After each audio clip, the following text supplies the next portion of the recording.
Welcome back. ఇక update చూసుకున్నట్టయితే ఎన్టీఆర్ జిల్లాలోని జగ్గయ్యపేట మండలం వేదాద్రి కంచెల ఎత్తిపోతల పథకం మరమ్మతుల పనులకు మంత్రి నిమ్మల రామానాయుడు శంకుస్థాపన చేశారు.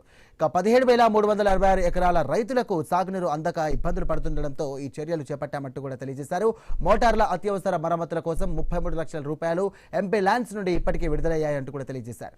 శాశ్వత పునరుద్ధరీకరణ కోసం కూటమి సర్కార్ 15 కోట్ల రూపాయలు కేటాయించినట్టుగా తెలియజేశారు. గత 5 సంవత్సరాల పాలనలో ఎక్కడా కూడా ఒక తట్ట మట్టి తీయడం కానీ, ఒక వీడ్ రిమూవల్ చేయడం కానీ, ఏ గేట్లకి, షట్టర్స్కి, రోప్స్కి మెయింటెనెన్స్ కాదు కదా, గ్రీజ్ కూడా పెట్టినటువంటి స్థితిలో లేదు.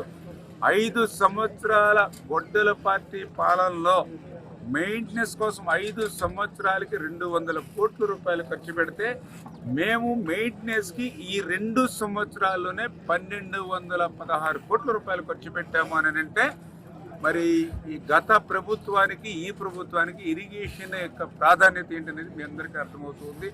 ఇట్లా ప్రతి రంగంలోనూ కూడా ఇవాళ కూటమి ప్రభుత్వం ముందుకెళ్తుంది.